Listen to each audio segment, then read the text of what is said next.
বাংলাদেশে আর কখনো হাসিনা তন্ত্র ফিরে আসতে দেব না।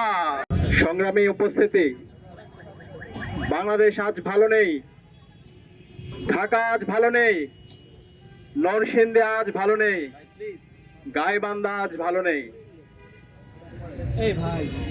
জুলাই বিপ্লব পরবর্তী এত শাহাদাতের মাধ্যমে আমাদের আশা ছিল একটা নতুন বাংলাদেশ পাবো, যে বাংলাদেশে আমার মা বোনদের নিরাপত্তা থাকবে, যে বাংলাদেশে চাঁদাবাজি সন্ত্রাস থাকবে না, যে বাংলাদেশে মাফিয়া তন্ত্র থাকবে না, যে বাংলাদেশে সকল মানুষের অধিকার নিশ্চিত করা হবে।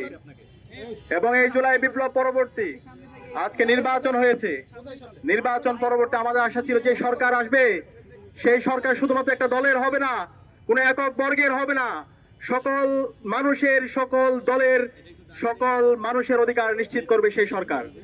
কিন্তু আমরা দেখতে পেয়েছি আজকে এই সরকার শপথ নেওয়ার পরে 12 থেকে 13 দিন হচ্ছে, এই 13 দিনে তারা আমাদের এই দেশের নাগরিকদের জীবনের নিরাপত্তা তারা দিতে পারেনি, তারা আমাদের এই দেশের নাগরিকদের সম্পদের নিরাপত্তা তারা দিতে পারেনি, তারা আমার এই দেশের মা বোনদের ইজ্জতের নিরাপত্তা তারা দিতে পারেনি। আমরা দেখতে পেয়েছি নির্বাচন পরবর্তী 24 ঘন্টার মধ্যে সারা দেশে সহিংসতা।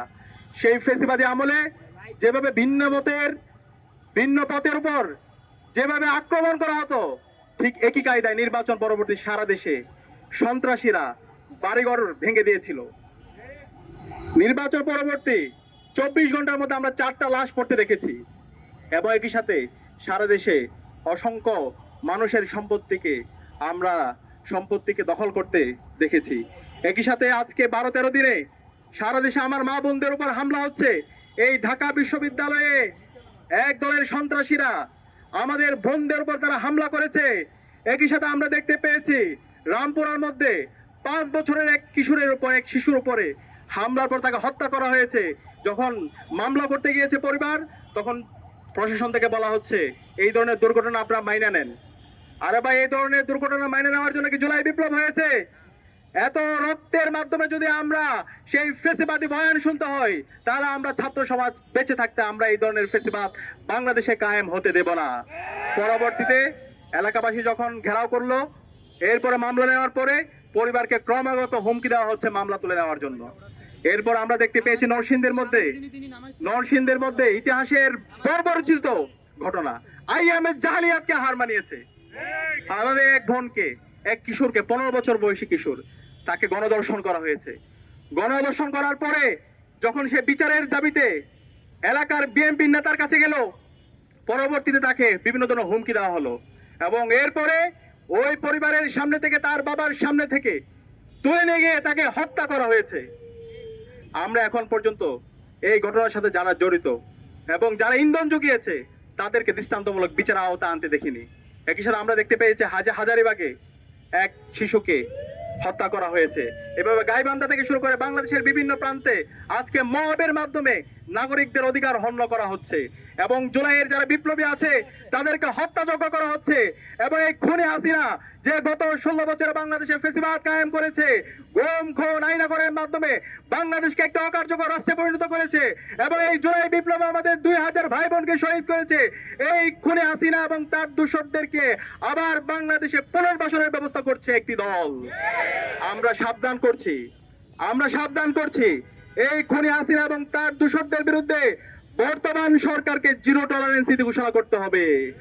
এই বাংলাদেশে খুনি হাসিনাকে ভারত থেকে নিয়ে এসে তাকে ফাঁসির কাস্টে ঝুলাতে হবে, রায় কার্যকর করতে হবে। এই জুলাই বিপ্লবে যে আমাদের 2000 ভাই বোনকে শহীদ করেছে, খুনি হাসিনার যারা মাস্টার মাইন্ড আছে, এই আওয়ামী লীগ, ছাত্রলীগ, যুবলীগকে এই বাংলাদেশে বিচারের আওতায় নিয়ে আসতে হবে।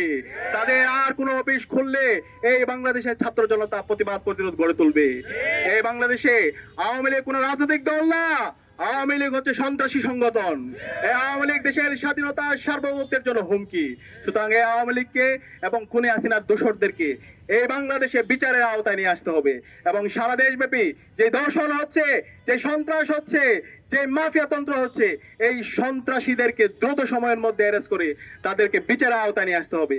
একই সাথে আমরা দেখতে পেয়েছি ঢাকা বিশ্ববিদ্যালয়ের শিক্ষার্থীর উপর এবং সাংবাদিকদের উপর এই সোহরাওয়ার্দী উদ্যানে পুলিশ হামলা করেছে।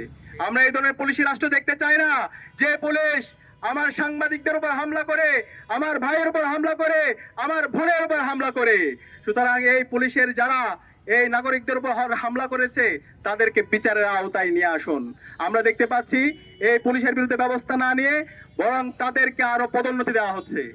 আমরা সবকিছু অবজার্ভ করছি, আমরা আপনাদেরকে সময় দিতে চাই, কিন্তু আমরা যদি দেখি আপনারা জালেম হয়ে উঠছেন, আপনারা হাসিনা হয়ে উঠছেন, আমরা আবু সাঈদের উত্তরসূরিরা বেঁচে থাকতে আমরা তা হতে দিব না। প্রয়োজনে জীবন দেব, কিন্তু বাংলাদেশে আর কখনো হাসিনা তন্ত্র ফিরে আসতে দেব না।